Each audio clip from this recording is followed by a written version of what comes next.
많은 부모님들이 자녀를 사랑하는 마음에서 은퇴 후 전 재산을 자녀에게 물려주는 것을 당연하게 여깁니다. 하지만 이런 선택이 부모님의 노후를 불안정하게 만들 수 있다는 사실을 알고 계신가요? 자녀의 미래를 위해 희생하는 것은 훌륭한 일이지만 정작 본인의 노후 준비를 소홀히 하면 큰 후회로 돌아올 수 있습니다. 예상치 못한 의료비나 생활비 부족으로 어려움을 겪는 경우가 빈번합니다. 오늘은 자녀에게 전 재산을 물려주는 것이 왜 문제가 될 수 있는지, 그리고 현명한 재산 관리 방법에 대해 이야기해 보겠습니다. 1. 노후의 전 재산을 자식에게 주면 안 되는 이유. 경제적 자립 상실, 갑작스러운 재정적 불안. 전 재산을 자녀에게 물려주고 나면 부모님 스스로의 경제적 자립을 잃게 됩니다. 특히 예상치 못한 상황에서 의료비나 긴급 생활비가 필요할 때 더 이상 사용할 자산이 없다는 점은 큰 위기가 될 수 있습니다. 은퇴 후에는 고정적인 수입이 부족하기 때문에 재산을 보유하고 있는 것이 곧 안정적인 노후의 기반이 됩니다. 자녀를 돕고 싶은 마음이 크더라도 자신의 경제적 안정성을 잃어버리는 선택은 결코 현명하지 않습니다. 재산을 나눠주기 전에 내가 이 돈으로 노후를 감당할 수 있을까? 를 먼저 생각해야 합니다. 예상치 못한 상황, 의료비, 긴급 생활비 부족. 노년에는 예상치 못한 질병이나 사고로 인해 의료비가 급증할 가능성이 큽니다. 전 재산을 자녀에게 준 뒤에는 이런 상황에서 스스로 해결할 능력이 없어질 수 있습니다. 또한 주거 환경 개선이나 요양시설 이용 등 노후를 편안하게 보내기 위한 비용도 필요할 수 있습니다. 재산을 모두 준 뒤에 자녀에게 도움을 요청해야 하는 상황은 부모님 스스로에게도 큰 스트레스가 됩니다. 이런 문제를 방지하기 위해서는 항상 비상 자금을 남겨두는 것이 중요합니다. 자녀와의 관계 악화, 재산 문제로 생기는 갈등.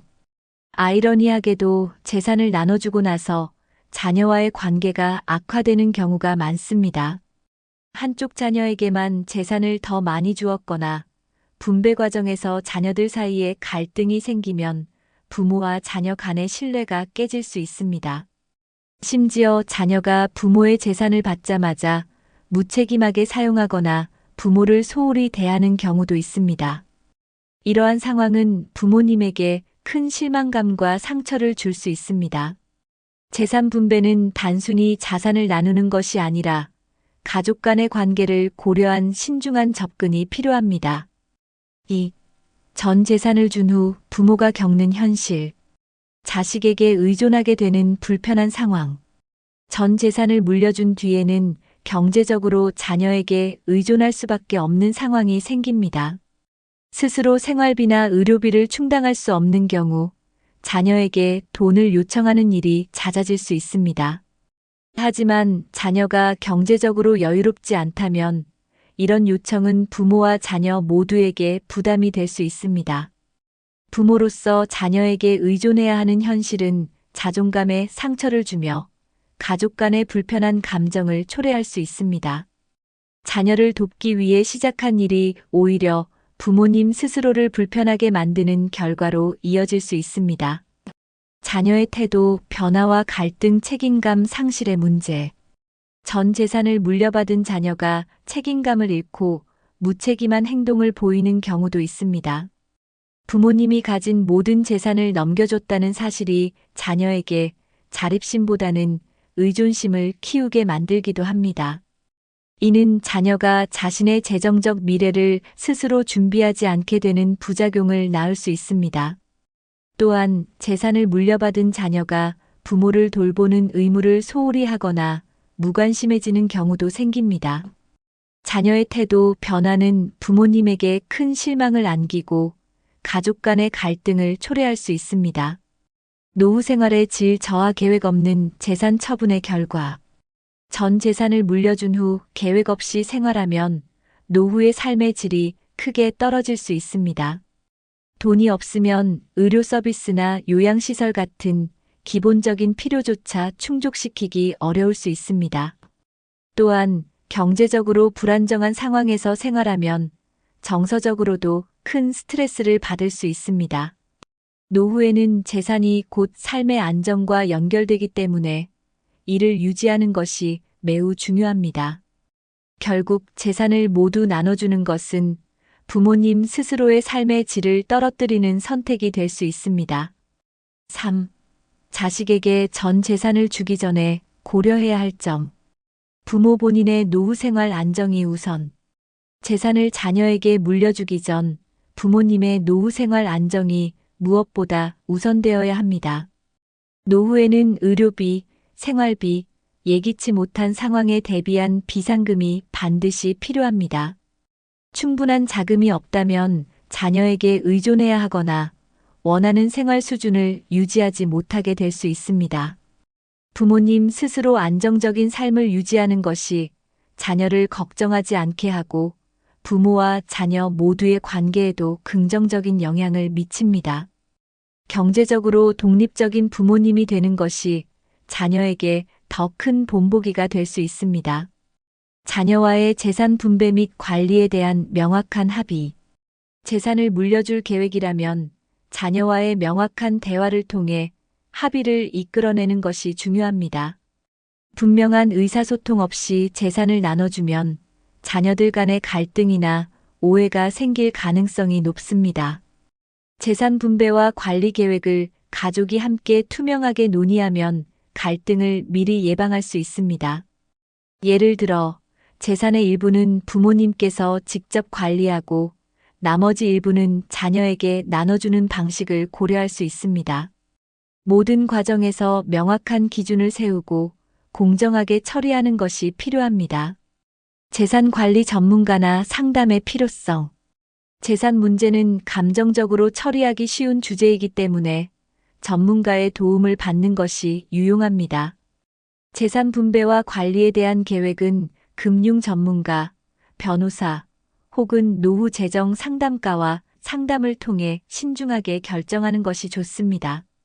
전문가들은 세금 문제, 법적 분쟁 가능성 등을 고려하여 부모님과 자녀 모두에게 유리한 계획을 제안할 수 있습니다. 또한 객관적인 시각으로 부모님이 놓칠 수 있는 부분을 보완해 줄 수 있습니다. 전문가의 조언을 통해 더 현명한 선택을 할 수 있습니다. 4. 자식에게 현명하게 재산을 물려주는 방법. 단계적으로 재산 분배 신중한 계획과 조율. 자녀에게 전 재산을 한 번에 물려주는 대신 단계적으로 나눠주는 방식을 고려해야 합니다. 예를 들어 부모님의 생활비와 노후 자금을 확보한 뒤 나머지 재산을 자녀에게 점진적으로 나눠주는 방법이 있습니다. 이는 부모님께서 스스로 경제적 자립을 유지하면서도 자녀에게 재산을 물려줄 수 있는 균형 있는 방법입니다. 또한 자녀가 물려받은 재산을 책임감 있게 사용할 수 있도록 지도할 기회를 제공합니다.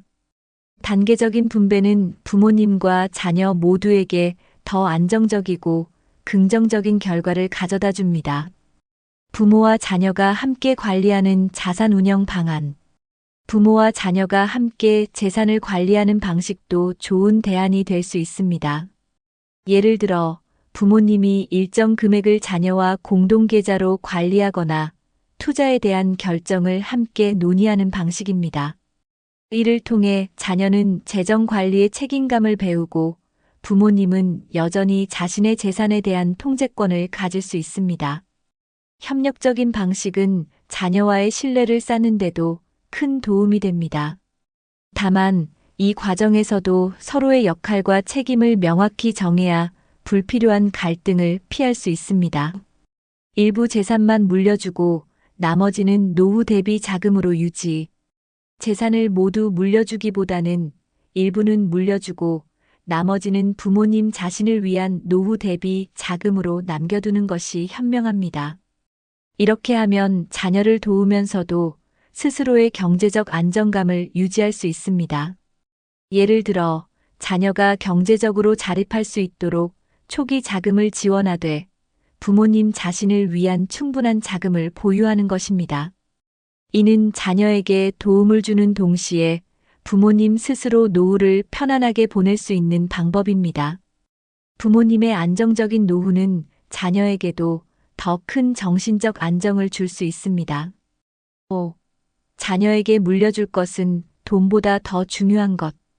경제적 독립심과 자립을 가르치는 가치. 자녀에게 돈보다 더 중요한 것은 경제적 독립심과 자립심을 가르치는 것입니다. 부모님의 재산에 의존하지 않고 스스로 삶을 꾸려나갈 수 있는 능력은 자녀의 미래를 위해 필수적입니다. 경제적 독립은 자녀가 더 책임감 있고 성숙한 어른으로 성장하는 데 도움을 줍니다. 부모님이 자녀에게 자립의 가치를 심어주면 재산을 물려주지 않아도 자녀는 충분히 성공적인 삶을 살아갈 수 있습니다.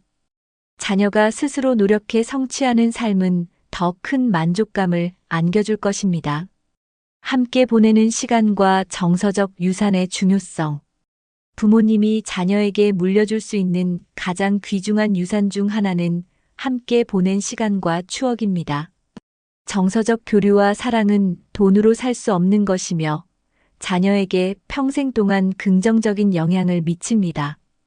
부모님이 자녀와 함께 시간을 보내며 쌓은 추억은 자녀의 삶에서 큰 힘이 됩니다. 물질적인 유산보다는 부모님의 사랑과 지혜가 자녀에게 더 큰 가치로 남을 수 있습니다. 함께하는 시간은 부모님과 자녀 모두에게 행복과 안정감을 줄 것입니다. 부모의 삶과 경험에서 배우는 교훈. 부모님의 삶과 경험은 자녀에게 가장 강력한 교훈이 됩니다. 어려움을 극복한 이야기, 성공과 실패에서 얻은 교훈 등은 자녀에게 방향성을 제시할 수 있습니다. 이런 교훈은 자녀가 인생에서 어려운 상황을 만났을 때 중요한 지침이 됩니다. 부모님의 이야기를 통해 자녀는 더 강한 마음가짐과 문제 해결 능력을 배울 수 있습니다. 이는 돈보다 훨씬 값진 유산으로 자녀의 인생을 더 풍요롭게 만들어줍니다. 노후에 자식에게 전 재산을 물려주는 것은 부모님의 선의에서 시작될 수 있지만 그 결과는 부모님과 자녀 모두에게 어려움을 줄 수 있습니다. 오늘 말씀드린 방법을 참고해 스스로의 노후를 먼저 안정시키고 자녀에게도 현명하게 재산을 물려주는 선택을 하시길 바랍니다. 자녀에게 물려줄 가장 큰 유산은 재산이 아니라 삶의 지혜와 사랑이라는 점을 기억하세요. 이 영상이 도움이 되셨다면 구독과 좋아요를 눌러주시고 여러분의 생각과 경험을 댓글로 공유해주세요. 함께 더 나은 노후와 가족관계를 만들어가요.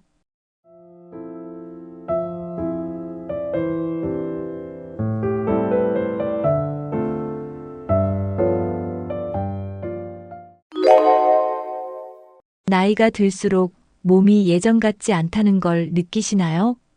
쉽게 피곤하고 힘이 없고 몸이 점점 약해지는 것 같은 기분이 드시나요? 사실 이는 자연스러운 노화 과정의 일부입니다. 하지만 그 중에서도 가장 중요한 변화가 있습니다. 바로 근육이 빠지는 것입니다. 근육이 줄어들면 걷기도 힘들어지고 쉽게 넘어지고 관절 통증이 심해질 수 있습니다. 심지어 면역력까지 약해져 감염병에도 취약해질 수 있습니다. 그렇다면 나이가 들면서 근육이 줄어드는 것을 막을 방법이 있을까요? 있습니다. 단순히 운동만 한다고 해결되는 것이 아닙니다. 올바른 영양 섭취, 생활 습관, 그리고 효과적인 운동법이 함께 이루어져야 합니다. 오늘 영상에서는 의사들이 추천하는 노년기 근육관리법 6가지를 알려드리겠습니다. 지금부터라도 실천하면 10년 후에도 건강한 몸을 유지할 수 있습니다. 끝까지 보시면 근육을 지키는 가장 효과적인 방법을 알게 되실 겁니다. 그럼 바로 시작해 보겠습니다. 사람의 몸은 30대부터 서서히 근육량이 감소하기 시작합니다. 40대가 되면 매년 1%씩 근육이 줄어들고 60대 이후에는 더욱 빠르게 감소합니다. 이러한 현상을 근감소증이라고 합니다. 근감소증이 심해지면 작은 활동에도 피로감을 느끼고 힘이 약해지며 몸의 균형 감각도 떨어집니다. 근육이 줄어드는 가장 큰 이유는 신체 활동 부족과 단백질 섭취 부족입니다. 젊었을 때는 조금만 움직여도 근육이 쉽게 유지되지만 노년기에는 의식적으로 노력해야 합니다. 연구에 따르면 규칙적인 운동을 하지 않는 사람들은 근육 감소 속도가 더 빠르다고 합니다. 또한 단백질과 필수 영양소를 충분히 섭취하지 않으면 근육 회복이 어려워집니다. 호르몬 변화도 근육 감소에 영향을 줍니다. 특히 남성의 테스토스테론 감소, 여성의 에스트로겐 감소는 근육 손실을 가속화시킵니다. 스트레스와 수면 부족도 근육 감소의 원인이 될 수 있습니다. 스트레스 호르몬인 코르티솔이 증가하면 근육 생성이 억제됩니다. 그렇다면 근육이 줄어들면 어떤 문제가 생길까요? 단순히 힘이 약해지는 것이 아니라 건강 전체에 영향을 미칠 수 있습니다. 다음으로 근육 감소가 몸에 미치는 영향을 알아보겠습니다. 근육이 줄어들면 몸 전체의 기능이 저하될 수 있습니다. 첫 번째 문제는 낙상의 위험이 커진다는 것입니다. 연구에 따르면 근육량이 적은 사람은 넘어질 위험이 3배 이상 높다고 합니다. 특히 골밀도가 낮아지는 여성들은 근육이 부족할 경우 골절 위험도 함께 증가합니다. 두 번째 문제는 관절 건강이 나빠진다는 것입니다. 근육이 줄어들면 무릎과 허리 같은 관절이 직접적인 충격을 받게 됩니다. 연구에 따르면 근육량이 적은 사람들은 관절염 발생률이 높다고 합니다. 세 번째 문제는 혈당 조절 능력이 떨어질 수 있다는 것입니다. 근육은 혈당을 에너지원으로 사용하여 당뇨병 예방에도 중요한 역할을 합니다. 근육이 적으면 혈당을 조절하는 능력이 약해져 당뇨병 위험이 높아집니다. 네 번째 문제는 면역력이 약해질 수 있다는 것입니다. 연구에 따르면 근육량이 적은 노인은 감염병에 걸릴 확률이 더 높다고 합니다. 근육은 단순한 힘이 아니라 우리 몸을 보호하는 방어막 역할도 합니다. 따라서 근육을 지키는 것이 건강한 노년을 보내는 가장 중요한 방법입니다. 그렇다면 근육을 유지하려면 어떻게 해야 할까요? 근육을 유지하려면 운동, 영양, 생활 습관을 동시에 관리해야 합니다. 단순히 걷기만 해서는 근육 감소를 막을 수 없습니다. 근력 운동을 병행해야 근육을 유지할 수 있습니다. 연구에 따르면 주 3회 이상 근력 운동을 하면 근감소증 위험이 크게 줄어든다고 합니다. 단백질 섭취도 필수적입니다. 노년기에는 체중 1kg당 최소 1g의 단백질을 섭취하는 것이 좋습니다. 예를 들어 몸무게가 60kg이라면 하루 60g 이상의 단백질이 필요합니다. 근육을 유지하려면 비타민 D와 칼슘도 함께 섭취해야 합니다. 비타민 D가 부족하면 근육 기능이 저하되고 골다공증 위험이 증가할 수 있습니다. 생활 습관도 중요합니다. 스트레스를 줄이고 충분한 수면을 취하는 것이 근육 회복을 돕는 중요한 요소입니다. 지나친 다이어트는 근육 손실을 가속화할 수 있으므로 주의해야 합니다.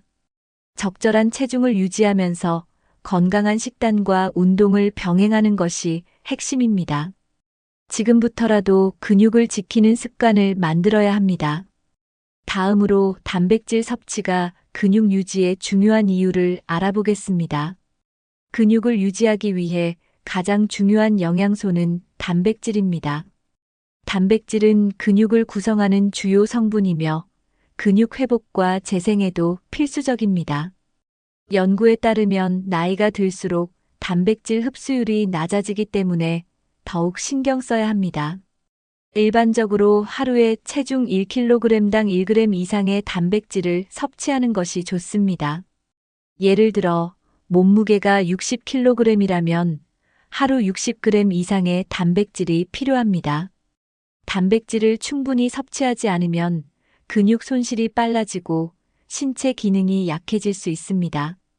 특히 아침 식사에서 단백질을 섭취하는 것이 중요합니다. 연구에 따르면 아침에 단백질을 섭취한 사람들은 근육 유지율이 더 높다고 합니다. 단백질이 풍부한 음식으로는 달걀, 닭고기, 생선, 두부, 콩류, 견과류 등이 있습니다. 여러분은 하루에 단백질을 충분히 섭취하고 계신가요? 단백질 섭취가 부족하면 근육뿐만 아니라 면역력도 저하될 수 있습니다. 단백질은 우리 몸의 회복을 돕고 근육을 보호하는 역할을 합니다. 오늘부터라도 단백질 섭취량을 점검해 보세요. 작은 습관 하나가 근육 건강을 유지하는 데 큰 도움이 될 수 있습니다. 다음으로 단백질 섭취 시 주의해야 할 점을 알아보겠습니다. 단백질을 섭취할 때 단순히 많이 먹는 것만이 중요한 것은 아닙니다. 첫 번째로 균형 잡힌 단백질 섭취가 중요합니다. 동물성 단백질과 식물성 단백질을 적절히 섞어서 섭취하는 것이 좋습니다. 연구에 따르면 다양한 단백질원을 섭취한 사람들이 근육량을 더 잘 유지한다고 합니다.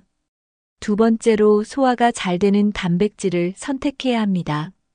노년기에는 위장 기능이 약해지므로 소화가 쉬운 단백질을 먹는 것이 중요합니다. 예를 들면 닭고기, 두부, 달걀, 생선 같은 단백질은 소화가 잘 됩니다.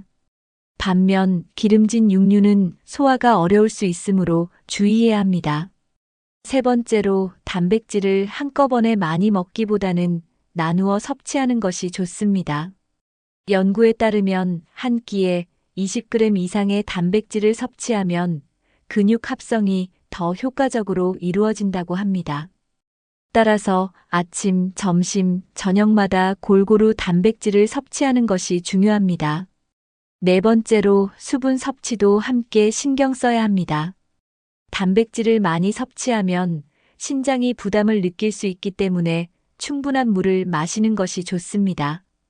오늘부터라도 단백질 섭취 방법을 점검해 보세요. 다음으로 단백질이 풍부한 음식과 식단 구성법을 알아보겠습니다. 단백질을 충분히 섭취하려면 어떤 음식을 먹어야 할까요? 첫 번째, 고기, 생선, 달걀 같은 동물성 단백질을 포함하세요. 닭고기, 소고기, 돼지고기 중에서도 기름기가 적은 부위를 선택하는 것이 좋습니다. 생선은 오메가3 지방산이 풍부해 혈관 건강에도 좋습니다. 두 번째, 콩류, 두부, 견과류 같은 식물성 단백질도 함께 섭취하세요.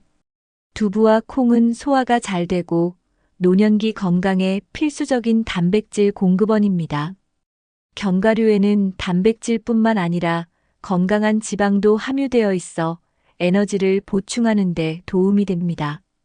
세 번째, 유제품을 활용하는 것도 좋은 방법입니다. 우유, 요거트, 치즈 같은 유제품은 단백질과 칼슘을 함께 공급해 뼈 건강에도 좋습니다. 네 번째, 골고루 영양을 섭취할 수 있도록 다양한 식단을 구성해야 합니다. 예를 들면 아침에는 달걀과 두부, 점심에는 생선과 채소, 저녁에는 닭가슴살과 견과류를 곁들이는 것이 좋습니다. 단백질뿐만 아니라 비타민 D와 마그네슘 같은 영양소도 함께 섭취하면 근육 유지에 더욱 효과적입니다. 여러분은 어떤 단백질 식단을 실천하고 계신가요? 오늘부터라도 매 끼니 단백질을 충분히 섭취하는 습관을 만들어 보세요. 다음으로 근육을 유지하는 가장 효과적인 방법인 운동에 대해 알아보겠습니다. 나이가 들수록 걷기만으로는 근육을 유지하기 어렵습니다. 근육을 단단하게 유지하려면 근력 운동이 필수적입니다.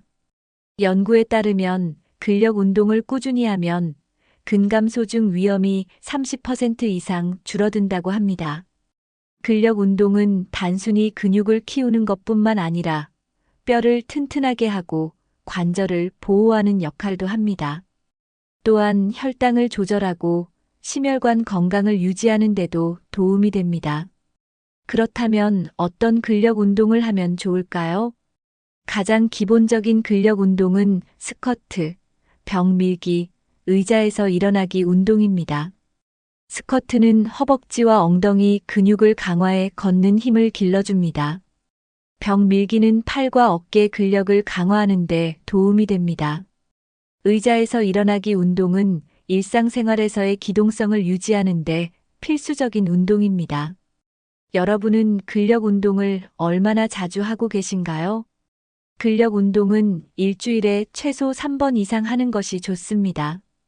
단, 처음 시작할 때는 너무 무리하지 않고 천천히 횟수를 늘려야 합니다. 오늘부터라도 근력 운동을 실천해 보세요. 다음으로 근력 운동과 함께 병행해야 할 유산소 운동에 대해 알아보겠습니다. 걷기는 가장 쉽게 할 수 있는 운동 중 하나입니다. 하지만 단순히 걷기만 한다고 해서 근육이 단단해지는 것은 아닙니다. 연구에 따르면 걷기만 하는 사람보다 근력 운동을 병행하는 사람이 근육량을 더 잘 유지한다고 합니다. 걷기는 심폐 건강을 유지하는 데는 좋지만 근육량을 늘리는 데는 한계가 있습니다. 그렇다면 걷기 운동은 어떻게 활용해야 할까요? 가장 좋은 방법은 근력 운동을 한 후에 걷기 운동을 병행하는 것입니다. 근력 운동을 하면 근육이 활성화되고 그 상태에서 걷기를 하면 지방 연소 효과도 높아집니다. 걷기 운동은 빠르게 걷기나 경사진 길을 걷는 것이 효과적입니다. 하루에 최소 30분 이상 걷는 것이 이상적입니다. 여러분은 하루에 얼마나 걸으시나요? 걷기 운동을 꾸준히 하면 하체 근력을 유지하는 데 도움이 됩니다. 하지만 걷기만 할 것이 아니라 근력 운동과 병행해야 근육 감소를 막을 수 있습니다. 오늘부터라도 근력 운동과 걷기를 함께 실천해 보세요. 근육과 심폐 건강을 동시에 유지하는 것이 가장 좋습니다. 다음으로 유연성과 균형 감각을 유지하는 운동이 왜 중요한지 알아보겠습니다. 나이가 들수록 근육뿐만 아니라 유연성과 균형 감각도 함께 관리해야 합니다. 연구에 따르면 균형 감각이 좋은 사람일수록 낙상의 위험이 줄어든다고 합니다. 균형 감각을 유지하는 것은 근육을 보호하는 것만큼 중요합니다. 그렇다면 어떤 운동이 효과적일까요? 첫 번째, 한발 서기 운동입니다. 한쪽 발로 10초 이상 서는 연습을 하면 균형 감각이 향상됩니다. 두 번째, 스트레칭 운동입니다. 허리, 다리, 어깨를 꾸준히 스트레칭하면 근육이 유연해지고 관절 가동 범위가 넓어집니다. 세 번째, 요가와 태극권 같은 운동을 해보는 것도 좋습니다. 연구에 따르면 요가를 한 사람들은 근육 유연성과 균형 감각이 향상되었다고 합니다. 여러분은 하루에 몇 번이나 스트레칭을 하시나요? 아침과 저녁에 10분씩만 해도 근육과 관절 건강을 유지하는 데 도움이 됩니다. 특히 스트레칭을 하면 혈액순환이 원활해지고 피로 회복에도 좋습니다. 오늘부터라도 균형 운동과 스트레칭을 실천해 보세요. 다음으로 근육과 뼈를 함께 관리하는 것이 왜 중요한지 알아보겠습니다. 근육과 뼈는 서로 밀접한 관계를 가지고 있습니다. 근육이 강하면 뼈에 가해지는 충격을 줄여 골절 위험을 낮출 수 있습니다. 연구에 따르면 근육량이 많을수록 골밀도가 유지된다고 합니다. 반대로 근육이 줄어들면 뼈에 직접적인 충격이 가해져 골다공증 위험이 증가합니다. 특히 여성들은 폐경 이후 골밀도가 급격히 감소할 수 있어 더욱 주의해야 합니다. 근육이 약해지면 낙상의 위험도 증가하고 작은 충격에도 골절될 가능성이 높아집니다.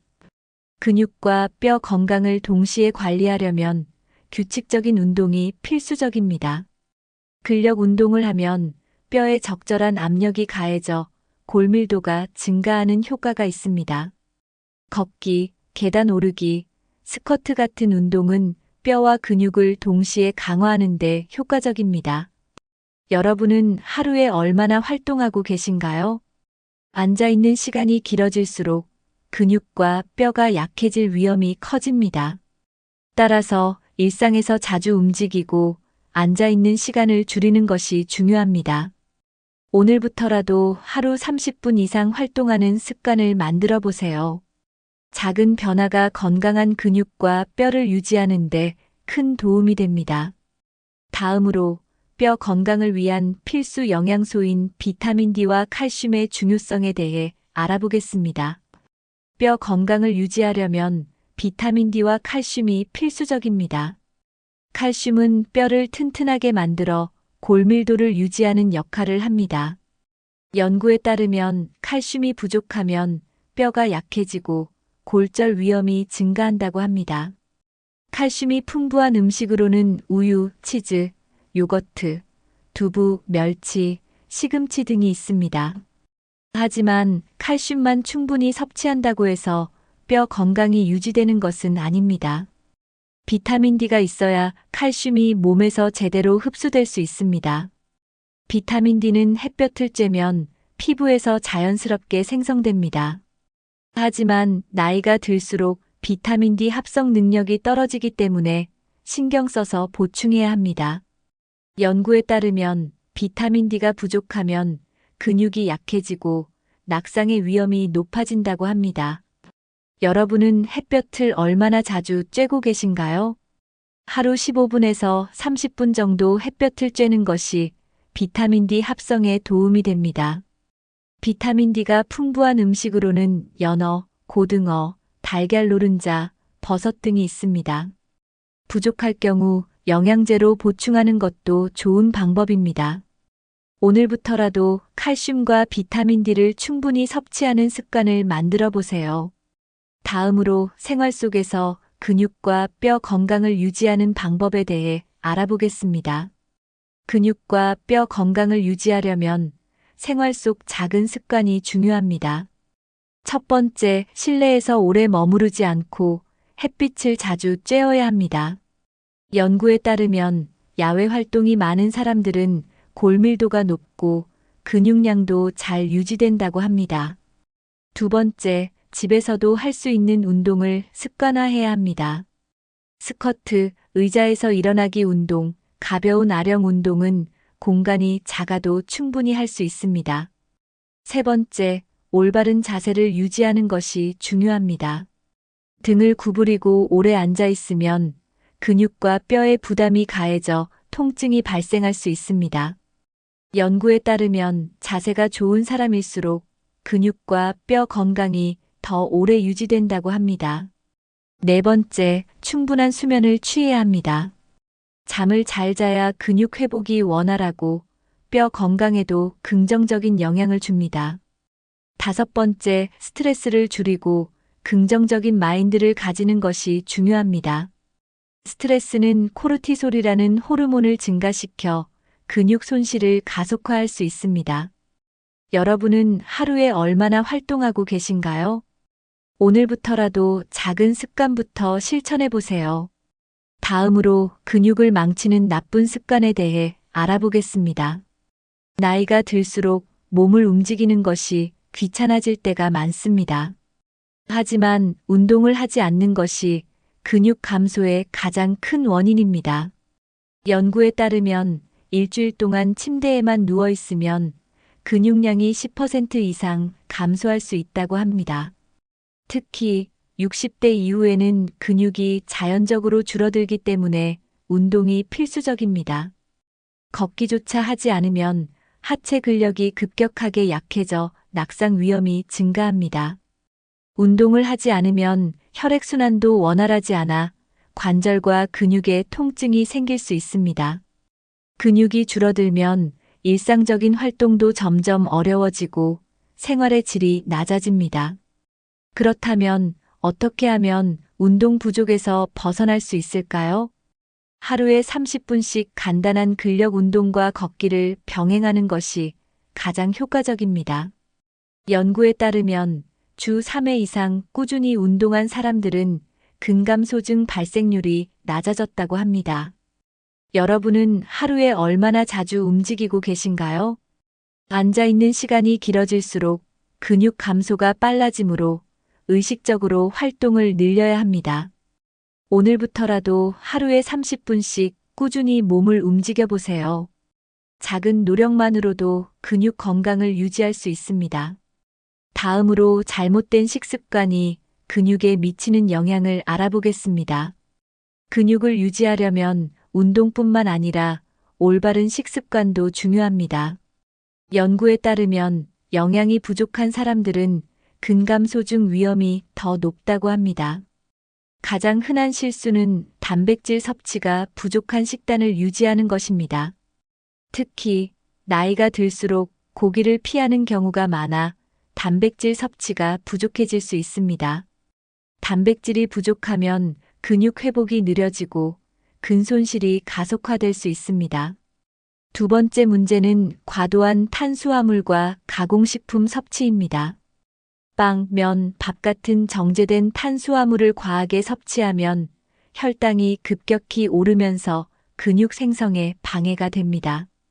연구에 따르면 탄수화물 위주의 식단을 유지하는 사람들은 근육 감소 속도가 더 빠르다고 합니다. 세 번째 문제는 수분 부족입니다. 근육의 70% 이상이 물로 이루어져 있기 때문에 수분이 부족하면 근육 기능이 저하될 수 있습니다. 여러분은 하루에 얼마나 많은 물을 마시고 계신가요? 하루 1.5리터에서 2리터 정도의 물을 꾸준히 마시는 것이 근육 건강에 도움이 됩니다. 오늘부터라도 단백질을 충분히 섭취하고 수분을 보충하는 식습관을 유지해 보세요. 작은 습관 변화가 근육 건강을 지키는데 큰 영향을 미칠 수 있습니다. 다음으로 과음과 흡연이 근육 손실에 미치는 영향을 알아보겠습니다. 많은 사람들이 술과 담배가 건강에 해롭다는 것을 알고 있지만 근육 건강에도 큰 영향을 미친다는 사실은 잘 모릅니다. 연구에 따르면 과음과 흡연은 근육 생성에 필수적인 단백질 합성을 방해한다고 합니다. 첫 번째로 알코올은 근육 손실을 촉진하는 대표적인 원인 중 하나입니다. 과음하면 근육이 회복되는 과정이 느려지고 근육량이 감소할 가능성이 높아집니다. 또한 술을 많이 마시면 수면의 질이 낮아져 성장 호르몬 분비가 줄어들 수 있습니다. 연구에 따르면 하루 한두 잔의 적당한 음주는 괜찮지만 과음은 근육 손실 위험을 높인다고 합니다. 두 번째로 흡연은 근육 건강을 더욱 심각하게 악화시킵니다. 담배 속의 니코틴과 독성 물질은 혈액순환을 방해하고 근육의 산소 공급을 감소시킵니다. 연구에 따르면 흡연하는 사람들은 비흡연자보다 근육량이 적고 근력도 약하다고 합니다. 특히 흡연은 근육의 회복 속도를 늦추고 운동 효과를 떨어뜨릴 수 있습니다. 여러분 중에 아직 흡연을 하고 계신 분이 있다면 근육 건강을 위해 금연을 고려해 보세요. 술과 담배를 멀리하면 근육이 더 잘 유지되고 체력도 좋아질 수 있습니다. 오늘부터라도 과음을 줄이고 금연을 실천하는 것이 건강한 노후를 위한 첫걸음입니다. 근육은 나이가 들어서도 충분히 유지할 수 있습니다. 다음으로 근육 건강을 유지하기 위해 정기적으로 건강 체크를 해야 하는 이유를 알아보겠습니다. 근육은 눈에 보이지 않게 서서히 줄어들기 때문에 정기적인 검사가 중요합니다. 연구에 따르면 근육량이 급격히 감소하면 건강 수명이 단축될 가능성이 높아진다고 합니다. 근육 감소는 초기에 자각하기 어렵기 때문에 체계적인 체크가 필요합니다. 그렇다면 어떤 검사를 받아야 할까요? 첫 번째는 인바디 검사를 통한 근육량 측정입니다. 인바디 검사는 체지방, 근육량, 수분량 등을 측정하여 신체 구성을 정확하게 파악할 수 있습니다. 두 번째는 악력 테스트입니다. 연구에 따르면 손아귀 힘이 약한 사람일수록 근감소증 위험이 높다고 합니다. 악력은 전신 근력과 연관이 있기 때문에 꾸준히 체크하는 것이 좋습니다. 세 번째는 균형 감각 테스트입니다. 한쪽 발로 10초 이상 서 있을 수 있는지 확인하면 균형 감각과 하체 근력을 파악할 수 있습니다. 만약 균형을 잡는 것이 어렵다면 근육이 약해졌을 가능성이 높습니다. 여러분은 최근에 근육량 검사를 받아보셨나요? 6개월에서 1년에 한 번씩 근육량 검사를 받아보는 것이 건강을 유지하는 좋은 방법입니다. 다음으로 근육 감소를 예방하기 위한 의학적 관리 방법을 알아보겠습니다. 근육 감소를 예방하기 위해서는 운동과 영양 섭취 외에도 의료적인 접근이 필요할 수 있습니다. 연구에 따르면 근감 소증이 심한 경우 의사의 상담을 받는 것이 도움이 된다고 합니다. 첫 번째 방법은 호르몬 관리입니다. 남성의 경우 테스토스테론 감소가 근육 손실을 촉진할 수 있습니다. 여성은 폐경 이후 근육량 감소가 빠르게 진행될 수 있어 관리가 필요합니다. 두 번째 방법은 영양제 보충입니다. 단백질, 비타민 D, 오메가3 같은 영양소는 근육을 유지하는 데 중요한 역할을 합니다. 연구에 따르면 비타민 D가 부족한 사람들은 근육 약화 위험이 더 높다고 합니다. 세 번째 방법은 물리치료 및 근력 재활 프로그램입니다. 이미 근감 소증이 진행된 경우 전문가의 도움을 받아 근력을 회복하는 것이 필요할 수 있습니다. 여러분은 평소에 병원을 방문하여 근육 건강을 체크해 보셨나요? 정기적인 건강 체크를 하면 근육 감소를 예방하고 더 건강한 노년을 보낼 수 있습니다. 오늘부터라도 건강검진을 주기적으로 받는 습관을 만들어 보세요. 작은 변화가 큰 차이를 만들 수 있습니다. 다음으로 지속적인 관리가 건강한 노년을 만드는 이유를 알아보겠습니다. 건강한 근육을 유지하기 위해서는 한두 번의 노력으로는 부족합니다. 중요한 것은 꾸준한 관리와 지속적인 실천입니다. 연구에 따르면 운동과 식습관을 꾸준히 관리한 사람들은 그렇지 않은 사람보다 근육량이 더 오래 유지된다고 합니다. 그렇다면 어떻게 하면 꾸준히 관리할 수 있을까요? 첫 번째, 일주일 단위로 운동 계획을 세우는 것이 좋습니다. 주 3회 근력 운동, 주 5회 걷기 운동 등 규칙적인 운동 습관을 만드는 것이 중요합니다. 두 번째, 매일 먹는 음식의 단백질 섭취량을 점검해야 합니다.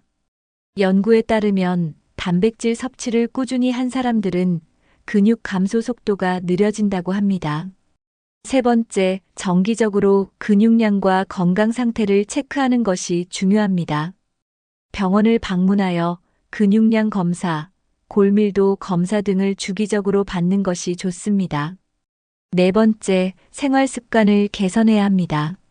오래 앉아 있지 않도록 노력하고 스트레칭과 균형 감각 운동을 병행하는 것이 중요합니다. 여러분은 근육을 유지하기 위해 어떤 노력을 하고 계신가요? 오늘부터라도 작은 변화부터 시작해 보세요. 건강한 근육이 건강한 노년을 만듭니다. 여러분, 오늘 소개해드린 노년기 근육관리 비법 6가지 잘 기억하고 계신가요? 첫 번째, 운동 부족을 피하고 근력 운동을 실천해야 합니다. 두 번째, 단백질과 필수 영양소를 충분히 섭취해야 합니다. 세 번째, 근력 운동과 걷기 운동을 병행해야 합니다. 네 번째, 뼈 건강과 근육 건강을 함께 관리해야 합니다. 다섯 번째, 근육을 망치는 나쁜 습관을 피해야 합니다. 여섯 번째, 정기적인 건강 체크를 통해 근육 상태를 확인해야 합니다. 이 6가지만 실천해도 건강한 근육을 유지하며 노년을 더 활기차게 보낼 수 있습니다. 여러분은 오늘 소개한 건강관리 비법 중 가장 중요하다고 생각하는 것이 무엇인가요? 혹시 이미 실천하고 계신 좋은 습관이 있다면 댓글로 공유해 주세요. 또한 여러분이 가장 신경 쓰고 있는 건강관리 방법이 있다면 알려주세요. 이 영상이 도움이 되셨다면 좋아요와 구독, 그리고 주변 분들에게 공유 부탁드립니다. 건강한 습관 하나가 삶을 바꿀 수 있습니다. 오늘부터라도 하나씩 실천해 보세요. 여러분의 건강한 노년을 응원합니다.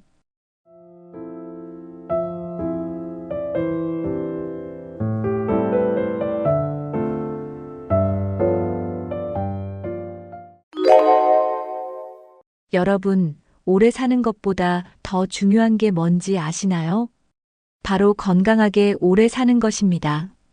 단순히 수명만 늘어나는 것이 아니라 노년에도 활기차고 행복한 삶을 유지하는 것이 중요합니다. 그런데 어떻게 해야 100세까지 건강하게 살 수 있을까요? 많은 분들이 건강을 위해 운동을 하고 식습관을 조절하려고 노력합니다. 하지만 의사들은 한 가지 더 중요한 것이 있다고 말합니다. 그것은 바로 올바른 건강관리 습관을 꾸준히 유지하는 것입니다. 우리가 매일 하는 작은 습관들이 10년 후의 건강을 결정하는 열쇠가 됩니다. 그래서 오늘은 의사들이 직접 추천하는 최고의 건강관리 비법 6가지를 알려드리겠습니다. 이 방법들을 실천하면 더 건강하고 활기찬 노년을 보낼 수 있습니다. 과연 어떤 방법이 있을까요? 지금부터 하나씩 알려드릴 테니 끝까지 집중해 주세요. 건강한 노년을 위해 오늘부터라도 실천할 수 있는 것들이 많습니다. 영상이 끝날 때쯤이면 여러분도 앞으로 무엇을 해야 할지 확실히 알게 될 것입니다. 그럼 첫 번째 건강관리 비법부터 시작해 볼까요? 나이가 들수록 근육이 줄어드는 근감소증이 발생하기 쉽습니다. 근육이 줄어들면 걷는 게 힘들어지고 쉽게 피로해지고 낙상 위험도 커집니다. 연구에 따르면 60대 이후부터는 근육량이 매년 줄어들기 때문에 단백질 섭취가 필수적입니다. 단백질이 부족하면 몸의 회복력이 떨어지고 면역력도 약해질 수 있습니다. 그러므로 매 끼니마다 단백질을 충분히 섭취하는 것이 중요합니다. 대표적인 단백질 식품으로는 달걀, 닭고기, 생선, 두부, 콩, 견과류 등이 있습니다. 특히 생선과 콩은 소화가 잘 되면서도 양질의 단백질을 공급해 줍니다. 의사들은 하루 체중 1kg당 일지 이상의 단백질 섭취를 권장합니다.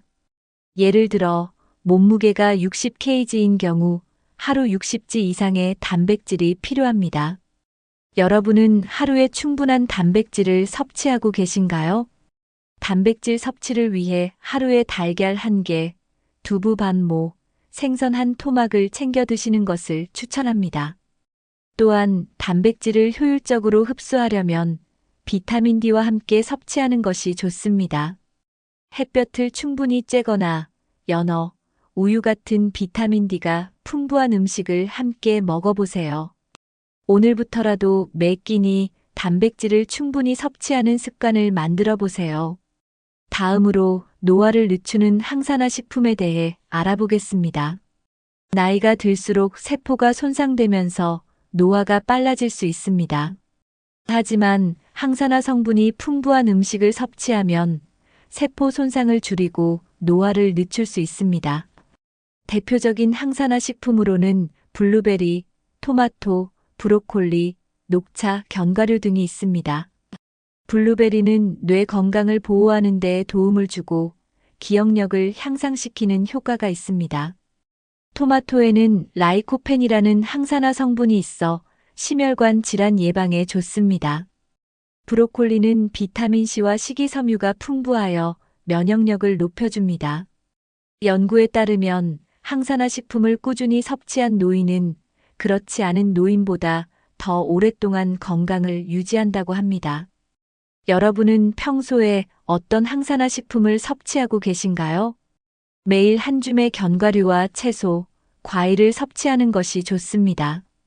특히 다양한 색깔의 채소를 골고루 먹으면 항산화 효과를 극대화할 수 있습니다. 항산화 식품은 피부 건강에도 도움이 되고 혈관을 깨끗하게 유지하는 데도 효과적입니다. 오늘부터라도 식단에 항산화 식품을 추가해 보세요. 매일 블루베리 1줌, 토마토 1개, 녹차 한 잔을 섭취하는 것만으로도 건강에 큰 도움이 됩니다. 음식 하나만 바꿔도 몸이 건강해질 수 있습니다. 다음으로 짠 음식과 가공식품을 줄이는 것이 왜 중요한지 알아보겠습니다. 한국인의 식단은 세계적으로도 짠 편에 속합니다.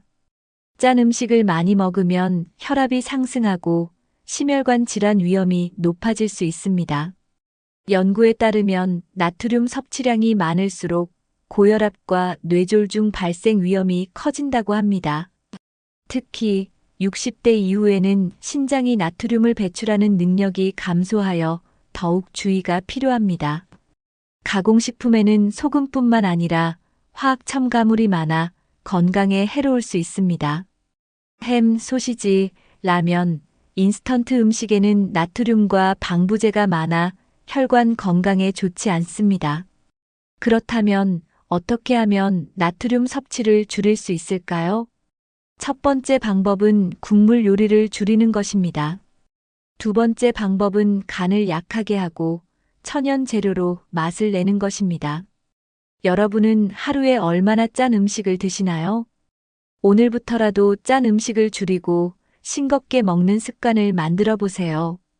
싱겁게 먹는 것만으로도 혈압을 조절하는 데 큰 도움이 됩니다. 건강한 식습관이 노년기 건강을 좌우합니다. 다음으로 꾸준한 운동이 노화 속도를 늦추는 이유를 알아보겠습니다. 운동이야말로 최고의 건강관리 비법입니다. 나이가 들수록 근육이 줄어드는 현상, 근감소증이 발생합니다. 근감소증이 심해지면 몸을 지탱하는 힘이 약해지고 일상생활이 불편해질 수 있습니다. 연구에 따르면 근육량이 많은 사람일수록 낙상 위험이 줄어들고 건강 수명이 길어진다고 합니다. 그렇다면 근력을 유지하려면 어떤 운동이 필요할까요? 가장 효과적인 방법은 근력 운동을 꾸준히 하는 것입니다. 대표적인 근력 운동으로는 스쿼트, 계단 오르기, 의자에서 일어나기 운동 등이 있습니다. 스쿼트는 허벅지와 엉덩이 근육을 강화해 걷기 능력을 유지하는 데 도움이 됩니다. 의자에서 일어나 앉는 동작을 반복하면 허벅지와 무릎 관절을 튼튼하게 만들 수 있습니다. 여러분은 하루에 얼마나 근력 운동을 하고 계신가요? 의사들은 일주일에 최소 3번 이상 근력 운동을 하는 것을 권장합니다. 근력 운동을 하면 혈당 조절이 원활해지고 뼈 건강도 함께 좋아질 수 있습니다. 특히 근육이 많으면 신진대사가 활발해져 비만 예방에도 효과적입니다. 오늘부터라도 하루 10분씩 근력 운동을 시작해 보세요. 근육이 튼튼해야 건강한 노년을 보낼 수 있습니다. 다음으로 유산소 운동이 왜 중요한지 알아보겠습니다. 심장은 우리 몸에서 가장 중요한 기관 중 하나입니다. 심장이 건강해야 혈액순환이 원활해지고 노화 속도가 늦춰질 수 있습니다. 연구에 따르면 꾸준히 유산소 운동을 하는 사람들은 심혈관 질환 위험이 30% 이상 낮다고 합니다. 유산소 운동은 산소를 사용하여 에너지를 태우는 운동으로 심폐 기능을 강화하는 효과가 있습니다. 대표적인 유산소 운동으로는 걷기, 수영, 자전거 타기, 가벼운 달리기 등이 있습니다. 특히 걷기 운동은 누구나 쉽게 할 수 있고 무릎 부담도 적어 노년층에게 적합한 운동입니다. 하루 30분 이상 빠르게 걷기를 하면 심장과 폐 기능이 강화됩니다. 계단 오르기도 심장 건강을 지키고 하체 근력을 키우는 데 도움이 됩니다. 유산소 운동을 꾸준히 하면 혈압이 안정되고 혈액순환이 원활해집니다. 여러분은 하루에 얼마나 걸으시나요? 하루 5,000보에서 1만 보 정도 걷는 것이 노년기 건강 유지에 가장 이상적입니다. 의사들은 주 5일 이상, 하루 30분 이상 꾸준한 유산소 운동을 추천합니다. 오늘부터라도 하루 30분씩 걷는 습관을 만들어 보세요.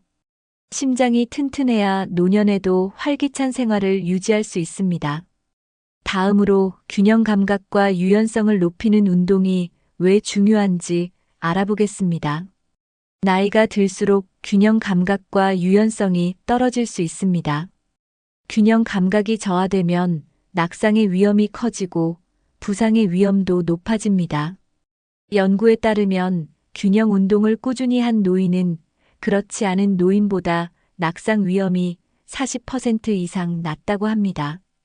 균형 감각을 유지하려면 하루 5분씩 균형 잡기 운동을 하는 것이 좋습니다.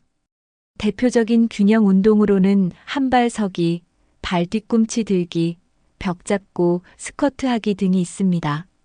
한발 서기는 한쪽 발로 10초 동안 서 있는 동작을 반복하는 것입니다. 연구에 따르면 한 발로 10초 이상 서 있을 수 있는 사람은 심혈관 질환 위험이 낮다고 합니다. 유연성을 높이는 운동으로는 요가나 스트레칭이 효과적입니다. 스트레칭을 하면 근육이 유연해지고 관절의 가동 범위가 넓어집니다. 여러분은 하루에 몇 번 스트레칭을 하시나요? 아침과 저녁에 10분씩 스트레칭을 하면 근육 경직을 예방하고 몸이 가벼워질 수 있습니다. 특히 허리와 목 주변 근육을 풀어주면 통증 완화에도 도움이 됩니다. 오늘부터라도 균형 운동과 스트레칭을 실천해 보세요. 운동 하나만 바꿔도 삶의 질이 달라질 수 있습니다. 다음으로 뇌 건강을 지키는 것이 왜 중요한지 알아보겠습니다. 나이가 들수록 뇌를 자극하는 것이 중요합니다. 연구에 따르면 새로운 것을 배우는 습관이 있는 사람들은 치매 발병률이 50% 이상 낮다고 합니다. 새로운 것을 배우면 뇌신경세포가 활성화되고 기억력과 집중력이 향상됩니다. 가장 간단한 방법은 책을 읽거나 새로운 언어를 배우는 것입니다. 여러분은 하루에 얼마나 자주 책을 읽으시나요? 독서는 뇌를 자극하고 사고력을 향상시키는 가장 쉬운 방법입니다. 또 다른 방법으로는 악기 연주, 그림 그리기, 글쓰기 같은 창의적인 활동을 하는 것입니다. 악기를 연주하면 손과 뇌가 함께 움직이면서 인지 능력이 향상됩니다. 연구에 따르면 바둑이나 체스를 즐기는 사람들은 기억력이 더 오래 유지된다고 합니다. 또한 퍼즐 맞추기나 숫자, 게임도 뇌 건강을 유지하는 데 도움이 됩니다. 중요한 것은 뇌를 계속해서 새로운 자극을 주는 것입니다. 같은 일만 반복하는 것이 아니라 새로운 취미나 도전을 해보는 것이 뇌 건강에 좋습니다. 오늘부터라도 새로운 것을 배우는 습관을 만들어 보세요. 뇌를 자극하는 것이 치매 예방의 가장 중요한 방법 중 하나입니다. 다음으로 취미와 사회 활동이 치매 예방에 어떤 영향을 주는지 알아보겠습니다. 많은 연구에서 사회적 활동을 자주 하는 사람이 치매에 걸릴 확률이 낮다고 밝혀졌습니다. 혼자 지내는 시간이 많아지면 뇌 활동이 줄어들고 우울증 위험도 증가할 수 있습니다. 연구에 따르면 친구나 가족과 자주 교류하는 노인은 그렇지 않은 노인보다 인지 기능이 오래 유지된다고 합니다. 사람들과 대화하는 것만으로도 뇌가 자극을 받아 기억력을 유지하는 데 도움이 됩니다. 취미 활동도 뇌 건강을 지키는 데 중요한 역할을 합니다. 대표적인 취미 활동으로는 노래 부르기, 춤추기, 요리하기, 뜨개질, 글쓰기 등이 있습니다. 특히 손을 많이 사용하는 활동은 뇌를 활성화시키는 데 효과적입니다. 여러분은 어떤 취미를 가지고 계신가요? 취미가 없으시다면 문화센터나 동호회에서 새로운 활동을 시작해보는 것도 좋습니다. 봉사활동을 하거나 친구들과 정기적으로 모임을 가지는 것도 정신 건강을 유지하는 데 도움이 됩니다. 또한 여행을 다니는 것도 뇌를 자극하는 좋은 방법입니다. 새로운 장소를 방문하면 뇌가 새로운 환경을 학습하면서 인지 기능이 향상됩니다. 오늘부터라도 새로운 취미를 하나 만들어 보세요. 사회적 교류가 활발할수록 치매 예방 효과가 커집니다. 다음으로 뇌 건강을 위한 필수 영양소에 대해 알아보겠습니다. 우리가 먹는 음식은 뇌 건강에 직접적인 영향을 미칩니다. 특히 오메가3 지방산이 풍부한 음식은 기억력 유지에 중요한 역할을 합니다. 대표적인 오메가3 식품으로는 연어, 고등어, 참치, 견과류, 아마씨 등이 있습니다. 연구에 따르면 오메가3가 풍부한 식단을 유지한 사람들은 치매 위험이 낮아졌다고 합니다. 또한 비타민 B군도 뇌 건강을 유지하는 데 중요한 역할을 합니다. 비타민 B가 부족하면 기억력 감퇴와 인지 기능 저하가 빨라질 수 있습니다. 비타민 B가 풍부한 음식으로는 달걀, 닭고기, 견과류, 녹색 채소 등이 있습니다. 또 하나 중요한 영양소는 항산화 성분이 풍부한 음식입니다. 블루베리, 브로콜리, 녹차 같은 항산화 식품은 뇌세포를 보호하고 노화를 늦추는 효과가 있습니다. 여러분은 평소에 어떤 음식을 자주 드시나요? 뇌 건강을 위해서는 가공식품과 정제된 탄수화물을 줄이고 자연식 위주의 식단을 유지하는 것이 좋습니다. 특히 과도한 설탕 섭취는 인지 기능 저하를 유발할 수 있으므로 주의해야 합니다. 오늘부터라도 뇌 건강을 위한 음식을 식단에 포함해 보세요. 뇌 건강을 지키는 것이 건강한 노후를 보내는 가장 중요한 방법입니다. 다음으로 혈관 건강을 지키는 것이 왜 중요한지 알아보겠습니다. 혈관 건강은 수명을 결정하는 중요한 요소 중 하나입니다.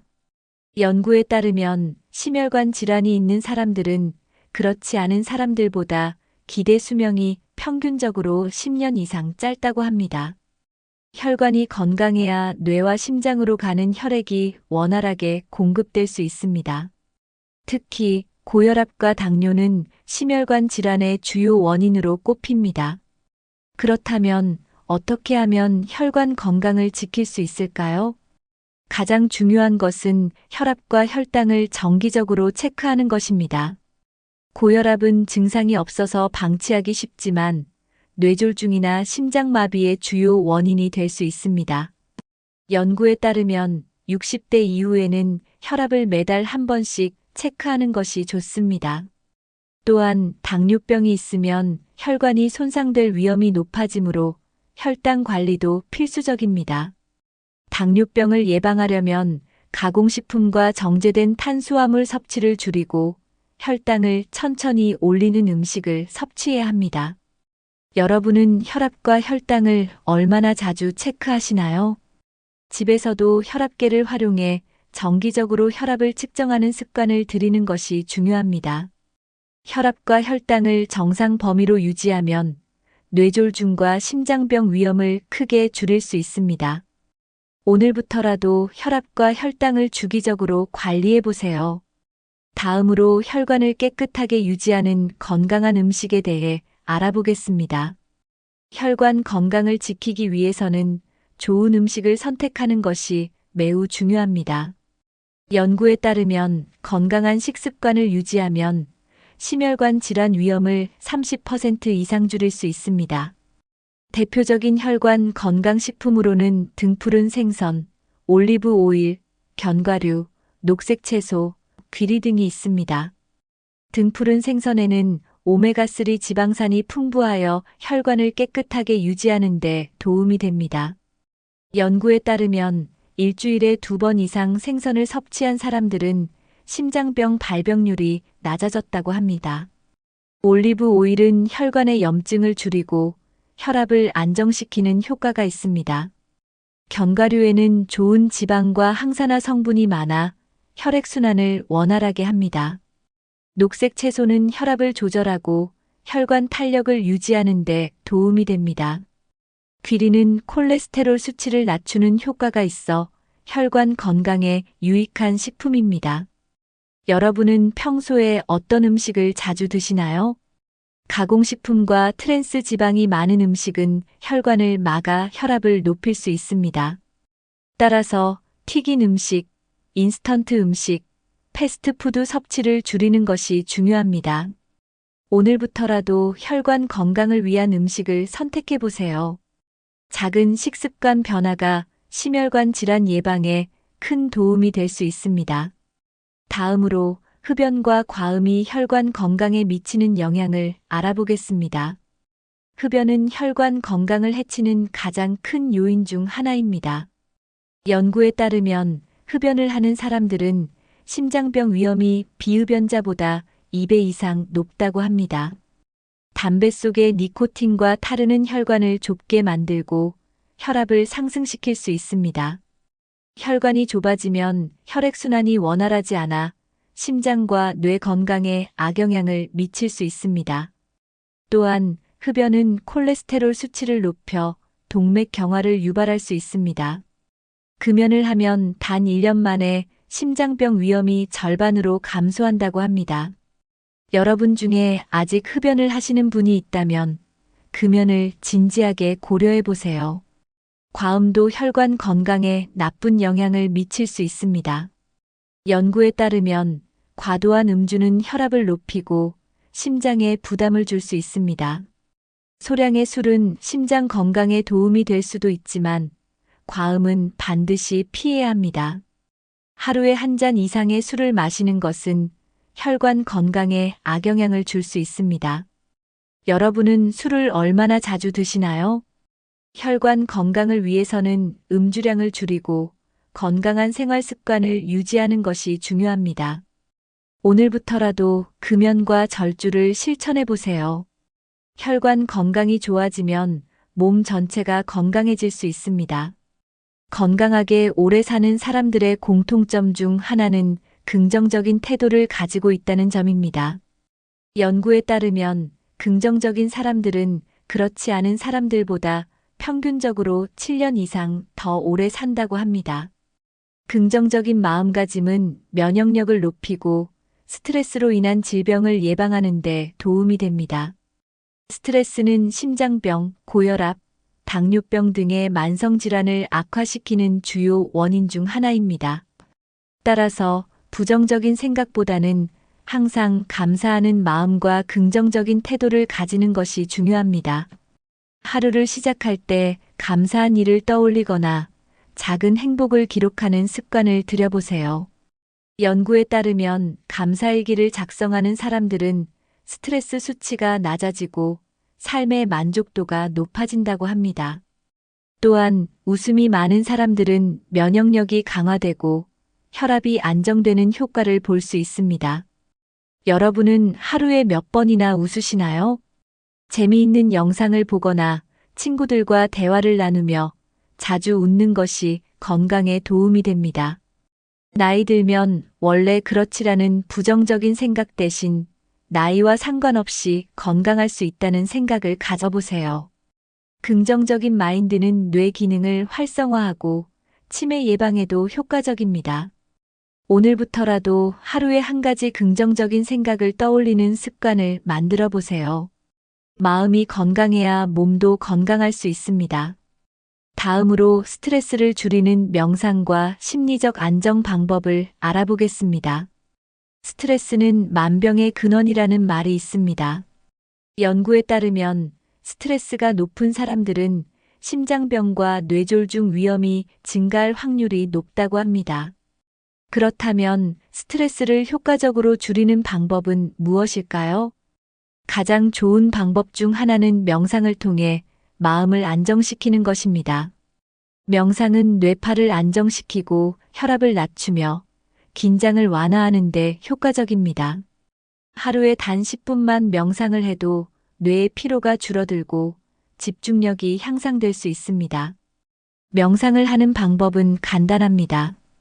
조용한 곳에서 편안한 자세로 앉아 눈을 감고 천천히 깊은 숨을 들이쉬고 내쉬는 것만으로도 충분합니다. 연구에 따르면 규칙적으로 명상을 한 사람들은 우울감이 줄어들고 삶의 만족도가 높아졌다고 합니다. 여러분은 하루에 얼마나 자주 자신을 위해 쉬는 시간을 가지시나요? 하루 10분만이라도 조용한 음악을 듣거나 자연 속에서 산책하는 것도 스트레스 해소에 큰 도움이 됩니다. 또한 심호흡을 천천히 하면서 지금 이 순간에 집중하자라고 스스로에게 말해보세요. 오늘부터라도 하루 10분 명상을 실천해 보세요. 몸과 마음이 한결 가벼워질 것입니다. 다음으로 가족, 친구와의 사회적 관계가 정신 건강에 미치는 영향을 알아보겠습니다. 연구에 따르면 사회적 관계가 활발한 노인들은 그렇지 않은 노인들보다 더 오래 산다고 합니다. 사람들과의 교류가 줄어들면 우울감이 증가하고 치매 위험도 높아질 수 있습니다. 특히 혼자 있는 시간이 많아질수록 사회적 고립감이 심해질 수 있습니다. 그러므로 가족, 친구들과의 교류를 유지하는 것이 정신 건강에 매우 중요합니다. 여러분은 가족이나 친구들과 얼마나 자주 연락하시나요? 요즘은 전화 한 통이나 영상 통화로도 쉽게 소통할 수 있습니다. 정기적으로 가족 모임을 가지거나 친구들과 만나 대화하는 시간을 만들어 보세요. 연구에 따르면 사람들과 자주 어울리는 노인들은 기억력과 인지 기능이 더 오래 유지된다고 합니다. 혼자 있는 시간이 많다면 동호회나 지역 모임에 참여해 새로운 친구를 사귀는 것도 좋은 방법입니다. 또한 손주들과 시간을 보내거나 젊은 세대와 교류하는 것도 에너지를 얻고 즐거움을 느끼는 데 도움이 됩니다. 여러분은 주변 사람들과 어떤 대화를 나누고 계신가요? 가끔은 마음을 터놓고 이야기할 수 있는 친구가 있다는 것만으로도 스트레스가 줄어들 수 있습니다. 오늘부터라도 가까운 가족이나 친구들에게 먼저 연락해 보세요. 사회적 관계가 활발할수록 삶의 질이 높아집니다. 다음으로 정기적인 건강검진이 생명을 구하는 이유를 알아보겠습니다. 건강을 유지하려면 아프기 전에 예방하는 것이 가장 중요합니다. 연구에 따르면 정기적으로 건강검진을 받는 사람들은 질병을 조기에 발견하여 치료 성공률이 높아진다고 합니다. 특히 60대 이후에는 노화로 인해 다양한 질병이 생길 가능성이 높아지기 때문에 건강검진이 필수입니다. 그렇다면 어떤 검사를 꼭 받아야 할까요? 먼저 혈압과 혈당 검사는 필수입니다. 고혈압과 당뇨병은 초기에는 별다른 증상이 없기 때문에 정기적으로 확인해야 합니다. 혈액 검사도 중요합니다. 콜레스테롤 수치, 간 기능, 신장 기능, 빈혈 여부 등을 체크하는 것이 필요합니다. 또한 심장 건강을 확인하는 심전도 검사도 추천됩니다. 암 검진도 필수입니다. 위암, 대장암, 간암, 폐암, 전립선 암남성, 유방암자 궁경부암 여성 검진을 정기적으로 받아야 합니다. 폐 건강을 위해 폐 기능 검사나 CT 촬영을 받아보는 것도 좋습니다. 골다공증 검사는 특히 여성에게 필수적인 검사입니다. 연구에 따르면 골밀도가 낮아지면 낙상시 골절 위험이 높아지므로 뼈 건강을 미리 점검하는 것이 중요합니다. 여러분은 마지막 건강검진을 언제 받으셨나요? 1년에 한 번 건강검진을 받는 것이 건강을 지키는 가장 확실한 방법입니다. 다음으로 노년기의 필수적인 예방접종에 대해 알아보겠습니다. 예방접종은 질병을 예방하는 가장 효과적인 방법 중 하나입니다. 연구에 따르면 예방접종을 받은 노인들은 감염병으로 인한 입원율과 사망률이 현저히 낮다고 합니다. 그렇다면 노년기에 꼭 맞아야 할 예방접종에는 어떤 것들이 있을까요? 첫 번째는 독감 예방접종입니다. 독감은 고령층에서 폐렴이나 심장질환을 악화시킬 수 있기 때문에 매년 접종하는 것이 좋습니다. 두 번째는 폐렴구균 예방접종입니다. 폐렴은 노년층에서 치명적인 질병이 될 수 있기 때문에 반드시 예방접종을 해야 합니다. 세 번째는 대상포진 예방접종입니다. 연구에 따르면 대상포진은 60세 이후 발병 위험이 크게 증가하며 심한 통증을 유발할 수 있습니다. 네 번째는 파상풍 예방접종입니다. 10년마다 한 번씩 파상풍 예방접종을 맞으면 감염을 예방할 수 있습니다. 여러분은 최근 예방접종을 받으셨나요? 감염병은 예방하는 것이 가장 효과적인 치료법입니다. 오늘부터라도 가까운 병원에서 필요한 예방접종을 확인해 보세요. 다음으로 작은 이상 증상도 무시하지 말고 병원에 가야 하는 이유를 알아보겠습니다. 많은 사람들이 몸에 이상이 있어도 괜찮겠지 하고 넘기는 경우가 많습니다. 하지만 작은 이상 증상도 심각한 질병의 신호일 수 있습니다. 연구에 따르면 초기에 병을 발견하면 치료 성공률이 90% 이상으로 높아지지만 늦게 발견하면 치료가 어려울 수 있습니다. 그렇다면 어떤 증상이 나타났을 때 병원을 방문해야 할까요? 첫 번째, 갑자기 체중이 급격히 줄어드는 경우입니다. 특별한 이유 없이 체중이 줄어든다면 암, 당뇨병, 갑상선 질환 등의 가능성이 있을 수 있습니다. 두 번째, 지속적인 피로감이나 어지러움이 있을 때입니다. 이런 증상은 빈혈, 심장질환, 신장 기능 저하 등의 신호일 수 있습니다. 세 번째, 소변이나 대변에 혈액이 섞여 나오는 경우입니다. 이는 대장암, 방광암, 위장 질환의 초기 증상일 수 있으므로 즉시 병원을 방문해야 합니다. 네 번째, 가슴 통증이나 호흡 곤란이 있을 때입니다.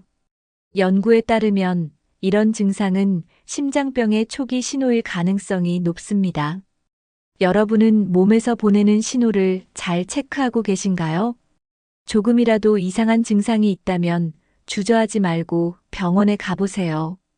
건강한 노년을 위해 스스로의 몸 상태를 자주 점검하는 것이 중요합니다. 여러분, 오늘 소개해드린 노년기 건강관리 비법 6가지 잘 기억하고 계신가요? 첫 번째, 건강한 식습관을 유지해야 합니다. 두 번째, 꾸준한 운동을 실천해야 합니다. 세 번째, 뇌 건강을 위해 새로운 것을 배우고 사회적 관계를 유지해야 합니다.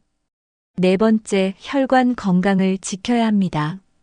다섯 번째, 정신 건강을 관리하며 긍정적인 태도를 유지해야 합니다. 여섯 번째, 정기적인 건강 검진을 통해 질병을 조기에 예방해야 합니다. 이 6가지 방법을 실천하면 건강하고 활기찬 노년을 보낼 수 있습니다. 여러분은 오늘 소개한 건강관리 비법 중 가장 중요하다고 생각하는 것이 무엇인가요? 혹시 이미 실천하고 계신 좋은 습관이 있다면 댓글로 공유해 주세요. 또한 여러분이 가장 신경 쓰고 있는 건강관리 방법이 있다면 알려주세요. 이 영상이 도움이 되셨다면 좋아요와 구독, 그리고 주변 분들에게 공유 부탁드립니다. 건강한 습관 하나가 삶을 바꿀 수 있습니다. 오늘부터라도 하나씩 실천해 보세요. 여러분의 건강한 노년을 응원합니다.